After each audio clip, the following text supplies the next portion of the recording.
Di kota Al-Ula itu dulunya orang-orang itu taat kepada perintah Allah Subhanahu wa taala. Tetapi kaum Nabi Shalih alaihissalam pada saat itu berkhianat. Nah, di situ akhirnya Allah murka dan menjadikan kota Al-Ula itu adalah kota terkutuk yang dimana tidak boleh disinggahi oleh siapapun.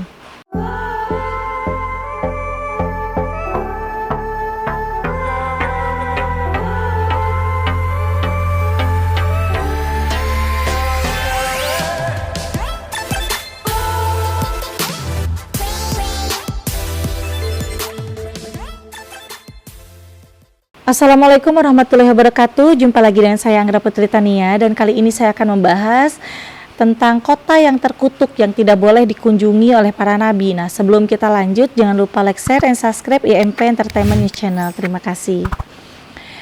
Ya sahabat IMP, ada satu kota yang terkutuk yang dimana kota tersebut bernama kota Al-Ula. Kota Al-Ula itu dulunya ditinggali oleh Nabi Shalih alaihissalam, dan di mana kota tersebut dulunya sangat makmur, tidak kekurangan sandang pangan, dan di mana-mana tumbuhan yang ditanam di sana itu benar-benar tumbuh dengan cepat. Bahkan air juga sangat subur ya, yaitu air itu berkelimpahan. Kita menggali hanya sesiku aja itu air udah keluar. Nah, di kota Al-Ula itu dulunya orang-orang itu taat kepada perintah Allah Subhanahu wa taala. Tetapi kaum Nabi Shalih alaihissalam pada saat itu berkhianat. Yang tadinya kota Al-Ula itu makmur, di saat adanya masuk pihak ketiga atau kaum Samud, yang dimana kaum Samud itu memberontak dan memfitnah Nabi Shalih alaihissalam, bahkan berkhianat. Nah, di situ akhirnya Allah murka dan menjadikan kota Al-Ula itu adalah kota terkutuk yang dimana tidak boleh disinggahi oleh siapapun. Nah, Nabi Shalih alaihissalam pada saat dikhianati dan difitnah oleh kaum Samud, Nabi Shalih alaihissalam itu bermunajat kepada Allah Subhanahu wa taala untuk memohon agar kota tersebut dimusnahkan. Nah, di abad 6 sebelum Masehi, di situ terjadi angin puting beliung yang dimana hampir meruntuhkan kota Al-Ula. Tetapi masih ada sisa puing-puingnya yang sampai sekarang masih tetap berdiri walaupun sudah rusak. Dan di situ sekarang dijadikan kota gaib Al-Ula yang dimana ada hadisnya. Di dalam hadisnya adalah bahwa masyarakat Al-Ula hisab, bahwa orang-orang yang melewati atau mengunjungi kota Al-Ula itu akan dihisab. Nah, kenapa kok bisa gitu kan? Karena kaum Samud pada saat itu ada sebagian yang menghilang dan akhirnya masuk ke dalam alam jin, di mana alam jin tersebut itu sangat tipis perbedaannya dengan kota Al-Ula, atau bisa dikatakan sangat tipis sekali jaraknya. Kota Al-Ula itu dikutuk oleh Allah dan para nabi, dan kota Al-Ula itu akhirnya disinggahi oleh para jin. Nah, jin golongan apa yang singgah di dalam kota Al-Ula? Jin golongan yang disebut dengan golongan Gozar. Gozar itu apa?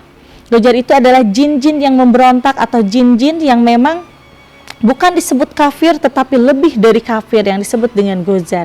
Yang dimana jin itu mengatur hawa nafsu seseorang atau hawa nafsu manusia-manusia yang tidak beriman kepada Allah.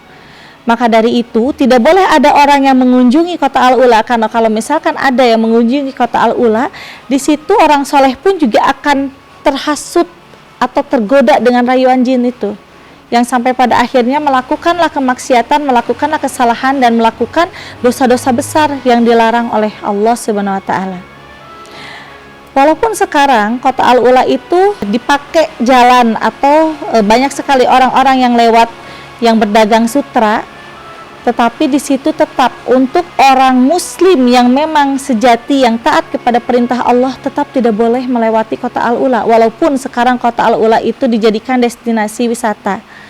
Nah, Al-Ula Al-Qobla, di situ ada hadisnya ya, bahwa Al-Ula Al-Qobla itu orang-orang yang tidak mempunyai keimanan itu akan menuhankan kota Al-Ula itu. Jadi Al-Ula itu dijadikan keramat untuk meminta-minta. Padahal Al-Ula itu dulunya ada sangkut paut dengan kaum Samud yang mengkhianati Nabi Shalih alaihissalam. Berarti tandanya dilarang bagi umat muslim. Tetapi walaupun dilarang, masih banyak orang yang datang ke sana dan meminta-minta. Nah, kota Al-Ula itu berada di Arab, yang dimana kota Al-Ula itu sekarang terlihat sangat kosong ya. Dan di sana kalau misalkan yang mempunyai Ainul Bashiroh atau indra keenam itu akan melihat bahwa adanya kehidupan di kota Al-Ula, yang dimana banyak sekali jin-jin yang memang bermukim di sana. Dan jin-jin tersebut itu perawakannya itu buruk rupa ya, karena tidak ada mata, tidak ada hidung, dan tidak ada mulut, tetapi seolah-olah wajahnya itu hancur. Wajahnya hancur, dan itu turun-temurun kepada keturunan-keturunannya, yang dimana di sana tuh kalau misalkan kita melihat itu sangat banyak sekali yang mukim di sana dari golongan jin tersebut.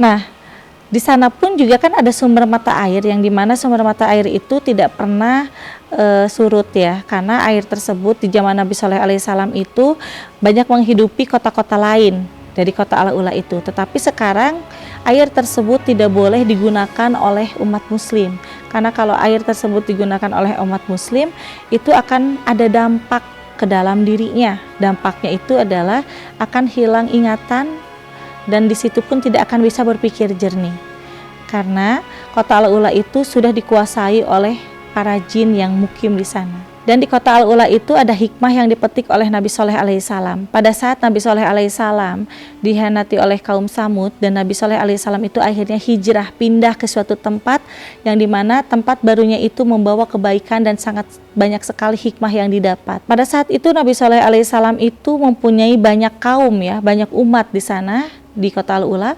Tetapi setelah hijrahnya ke tempat yang baru, Nabi Shalih alaihissalam itu mendapatkan 5 kali lipat kaum yang berbakti dan taat kepada aturan agama, dan juga taat kepada perintah Allah Subhanahu wa taala.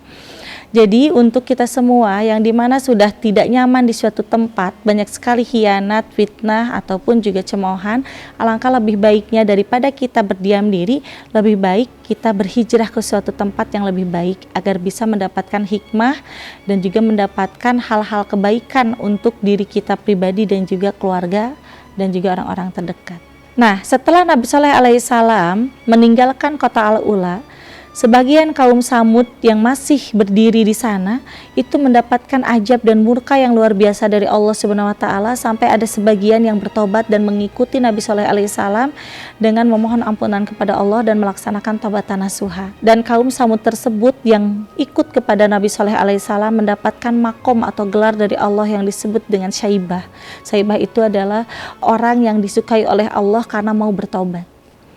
Nah sahabat IMP, jadi kota gaib yang disebut dengan kota Al-Ula itu dari dulu zaman Nabi Shalih alaihissalam meninggalkan kota tersebut sampai sekarang kota tersebut masih dimukimi oleh para jin.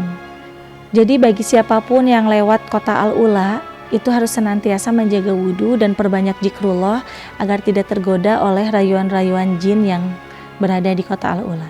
Nah sahabat IMP, mungkin cukup sekian penjelasan dari saya. Insya Allah kedepannya saya akan membahas lagi tema yang menarik lainnya. Saya pamit undur diri. Wassalamualaikum warahmatullahi wabarakatuh.